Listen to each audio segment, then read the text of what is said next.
Super. Lovely. Well, I'm Georgina. Hi, I'm Ruth. So we work for Berkshire Healthcare Foundation Trust. Ruth and I really saw a gap in terms of the needs of people with autism. So we were seeing a lot of our clients being almost squeezed into groups that were developed by neurotypical people for neurotypical people, and they just weren't always the best fit for our clients. And neurodiversity is something that both Ruth and I have a shared passion in. So we have neurodivergent families. I have a little boy, he's autistic and nonverbal.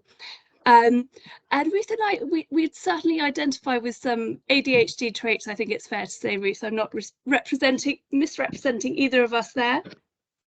So our shared passion really led to the development of this group, and we did it in collaboration with our clients, really, to see what they felt would be the best fit for them. So if I give you a quick overview of our presentation, we'll give you the rationale for development. We'll look at the mental health stats and some of the NICE guidelines. We'll talk about the MHAT Group and what it does do, and also what we don't do. We'll look at the aims of our group.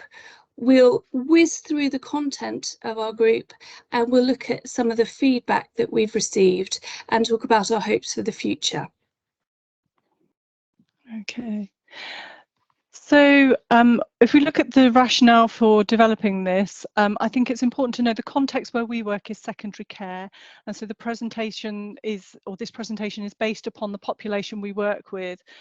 So for example, we talk about self-harm here, and we're not saying that all autistic people self-harm, it's just very common in the population that we work with. So one of the rationales, as Georgina alluded to, was that we were seeing people come through personality disorder pathways and just saying, I'm not fitting in. And that was an incredibly invalidating experience. We also saw that autistic people might engage with certain behaviours, for example, like self-harming, but there might be additional influences other than attachment, which it tends to be sort of a personality disorder presentation, or a significant part of that pathway and that presentation. So for example, things like sensory needs and capacity issues were being completely ignored. And the therapeutic content was, as Georgina said, dominantly written by and for neurotypicals. So there was an old culture of we're not commissioned to treat autism, and we actually agree with that. We're not treating autism, but what we found that it was doing was providing a barrier for people to receiving therapy for the mental health difficulties they were presented with. So we were looking at well, we were interested in why there was resistance to working therapeutically with autistic people, and we recognised a real skills deficit. I certainly recognised a skill deficit myself as well, and so tried to sort of train myself, and I'm still on that journey, I would say. And so the MHAT Group was not designed to silo people away from their treatments of choice, but it was an addition. And we also hoped that it would offer opportunities to skill equip our colleagues as needed. And that was sort of really in line with the NICE guidelines there.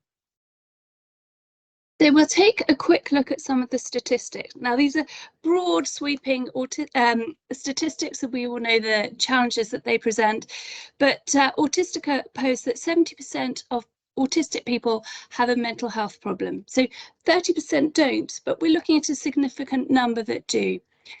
94% of autistic adults reported experiencing anxiety. Now, we all know anxiety is part of the human condition, but almost 6 in 10 said that it was affecting their ability to get on with their lives. 83% reported experiencing depression, and half said that this had a high impact on their ability to get on with life. So why a group? Oh, have I leapt? I've leapt across. No. Sorry. What am I doing? Sorry. That's fine. With me. Well, why a group? Here we go. Why a group? Okay. So why a group? Well, the group that we developed is a skills-based group. And I suppose what we do within our group is we make a lot of space for engaging with conversations with the participants of our group.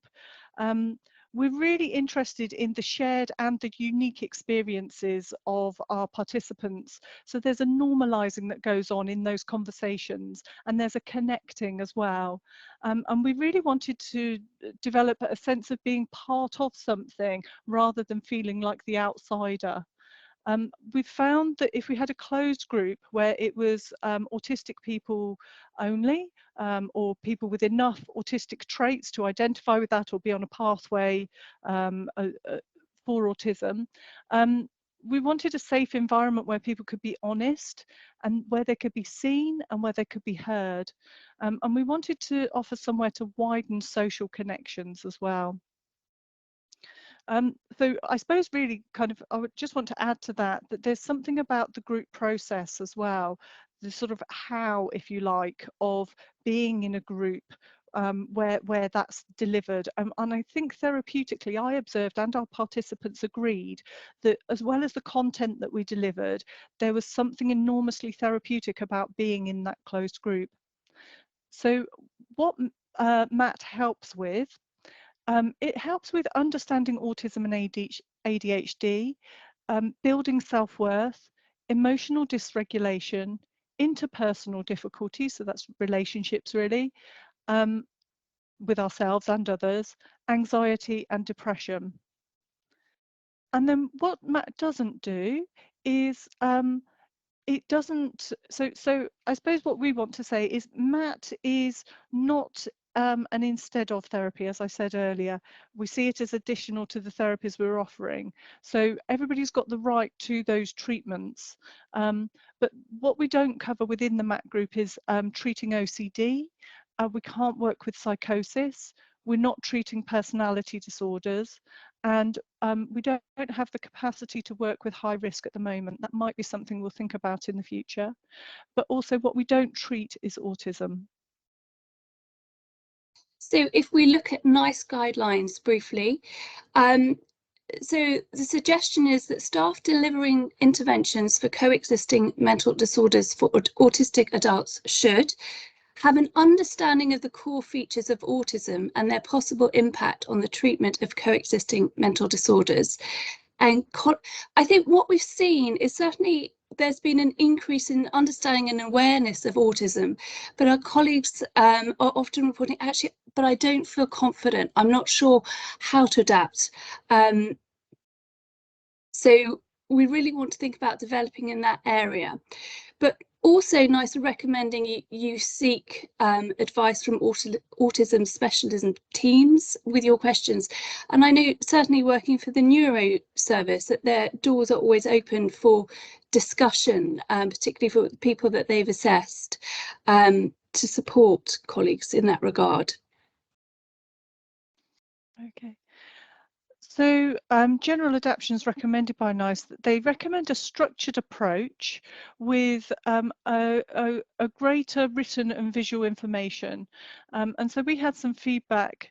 There's plenty of, we invite feedback, sorry, and we also invite plenty of room for discussion as well. So I would really say that our groups are semi-structured rather than very structured. There's a greater emphasis on changing behaviour rather than cognitions. And in our experience, there's a tweak to that as well. So I always think these are nice guidelines rather than nice rules. And so our experience is that sensory issues are really critical part of that. And I'll come onto that in a bit more detail later. To be explicit with rules and stick to them, we certainly learnt that. We were a bit sloppy around one of our rules, and we were pulled up on that from our last group. To use plain English, to offer breaks, and to be flexible. And so our flexibility, our group looks a little different to the neurotypical groups that we've worked with, or the groups sort of entirely neurotypical or mixed. Okay, so the development of our group. So we searched and we couldn't find an evidence-based protocol for a group. So we really started from the ground up, and we started with service users, and Ruth conducted interviews and found out what had been most helpful, and they actually pointed to DBT being particularly useful, because it wasn't assuming understanding of emotions, and they felt that that was useful. There is an evidence base for using DBT with autistic people from Hartman. And the NICE guidelines recommend CBT for depression and anxiety for people with autism. So if we go through our format, so the group runs weekly. We did our last group on Mondays. That really messed with that plan. We won't be doing it on Monday with all the bank holidays again. So it's a 22-week group. The group runs over 2 hours. It has a 10-minute break. Handouts, we're actually working on our handouts. We went into hyperdrive and included far too much information, and I think less is more, and that was some of our feedback. The group is held online, and actually that's been a real advantage in that people can manage their own environments and their sensory needs. And it also reduces the energy drain of travel. And it meant that we could also open our group more broadly across the county. So we included Newbury in our first cohort as well. We're very flexible in our approach, so we give freedom to people to step away from the screen, use fidget toys. We're probably more flexible than most in attendance, because attending groups can be really challenging. We'd often call people before just to rally the troops, to help people come as best we could. So all our clients presented with mental health struggles. So commonly they're struggling with anxiety, depression, self-esteem, emotion regulation, and interpersonal challenges. We decided not to make autism a criteria for attending the group. Just because getting the official diagnosis, we've got really long waiting lists in our part of the county, and I don't think we're alone in that at all. So we wanted, you know, if people were actually identifying as autistic, they had significant autistic traits, we were opening, or have been opening, our doors. About half of our clients also have ADHD. So we've brought into our second round much more information on ADHD.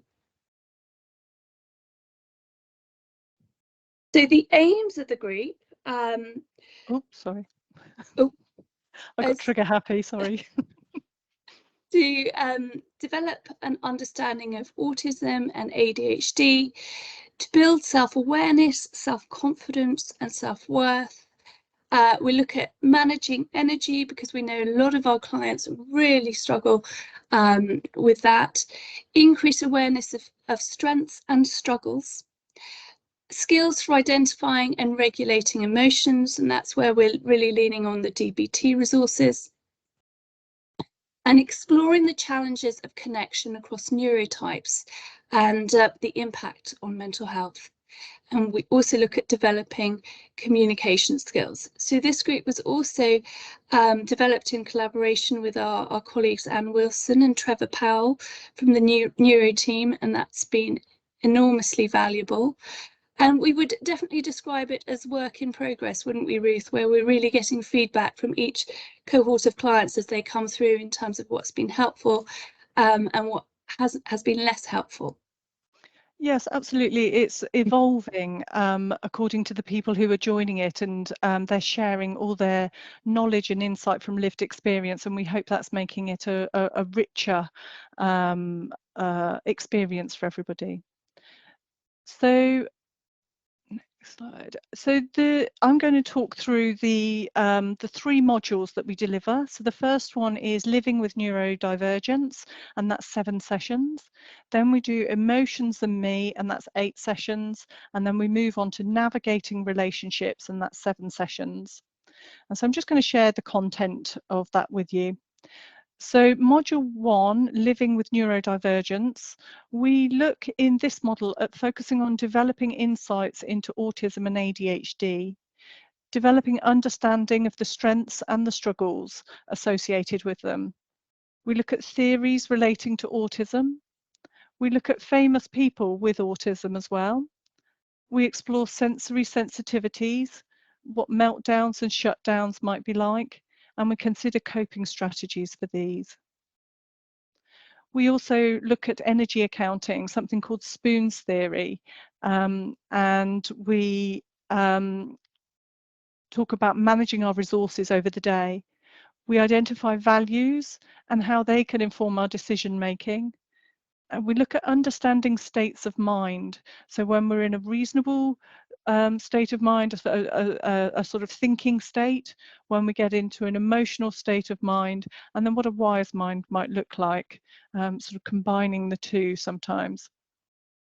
We look at the basics of CBT, and we explore cognitive flexibility and problem solving. So I said I was going to come back to this. I follow an American guy called Danny, who is autistic, and he has a business called Asperger Expert. And here I was introduced by him to something called the sensory funnel. So he points out that professionals and loved ones as well often make the mistake of when problem solving, or when there's a meltdown or a sort of an impasse, trying to come in from the executive function place to start off with. What he has said is that actually that's not particularly helpful. And the NICE guidelines recommend coming in at a behavioural level when we're sort of trying to problem solve. But this sensory funnel model suggests that if somebody's in a very sort of defended state, very heightened emotionally and struggling, the very first place to start is at the bottom of the funnel, so the sensory area, and to look at managing and using sensory needs to try and soothe and calm. Followed by emotions, and actually the executive function, or the thinking side of things, and the rationalizing is the very last angle on which to come on. So like I say, we look at NICE as NICE guidelines and not NICE rules. So module 2, Emotions and Me, we look at recognizing the different emotional states and understanding how they affect us. That's psychologically and physiologically as well. Time's given to identifying our emotions. We explore our rules and our values and how they affect upon our relationships. And I think that's how we relate to ourselves as well as how we relate to others. We consider the advantages and disadvantages of the rules and values that we hold. We look at the function of masking, and we try to empower choice about how and when we might do that. We examine a skill called IRA, which is identify, so that's identifying our emotional states, reflecting upon what's happening, and then choosing appropriate action. So it's a thoughtful choice of how we respond to things, and that comes from the DBT model. We develop distress tolerance skills and assertiveness. We developed distress tolerance skills and alternatives to self-harm. And we also look at ways we can reduce physical tension. We explore the use of soothing and stimming techniques. What reduces sensory overload for you is something that we question and explore, and shared learning within the group. We look at what helps to rebalance hypo and hyperarousals. We explore self-compassion, distress tolerance. We also look at CBT models for anxiety management and CBT models for mood management, so low mood. And we explore autistic burnout. And then in our relationships module, we look at challenges of interacting across neurotypes. We look at communication skills, exploring the benefits and challenges of small talk, and we explore the role of empathy as well. Oh, I've done it again. We look at mentalizing, which is thinking about thinking. So it's thinking about my thoughts, thinking about your thoughts. We navigate misunderstandings and look at problem-solving skills. And we look at skills for asking for something or saying no. And the final slide for looking at the content, there's quite a lot here that we've shared with you, but it is 22 weeks we're trying to condense into a few minutes here. We look at relationship skills for getting our objectives met. And we explore assertiveness strategies as well. So there's the what, and we use something called the 3 F's model, and none of those F's are swear words, you'll be pleased to hear. It's how we say, these are the facts, this is how I feel in response, and in the future I would like, and how we navigate through that. And then we look at how skills, so how we communicate. And this is taken from DBT, so give and fast. So they're acronyms for G is gentle, I is interested, V is validating, E is easy manner, and so on. We look at opportunity to reflect on the signs of safe versus unsafe relationships as well. So considerations for adaptation. So we provide our material in advance. We let them know the questions that are going to be coming up. We frequently check in for understanding. We break for 10 minutes at the midpoint. And we encourage the use of personalised and individual expressions. So one of our clients had a lovely expression of using ick to describe her feelings of discomfort. So what we're trying not to do is impose neurotypical definitions upon our clients. So if I just take a brief look at, oh, this is you, Ruth, I think. Is it me? Yes. Okay, so feedback and outcomes. So we've completed 2 groups with 13 participants completing them. And we have qualitative feedback which has come back positive and very positive from both groups, but our quantitative data is poor, and we explored why this might be. And one of our challenges was gathering responses. So the first group we managed to get more from, and the second group not so much. There's also, our sample size is very small, so we only have 2 groups. There's we're saying that it's poor because there's such a mismatch between the qualitative and quantitative responses. And when we asked our participants about this, they pointed to the appropriateness of the questionnaires, saying that the questions didn't ask, that we weren't asking the right questions. And they were indeed neurotypical, written by and for neurotypicals. Okay, so if we look quickly at our measures, so the requal showed a slight improvement there. So that's looking at a quality of life measure, and then the core scores, which looks at overall mental health, we found a slight improvement. In our next slide, Ruth, we didn't really see much change on the GAD in terms of the measurement of anxiety, and we saw a small change on the PHQ-9, which was measuring depression.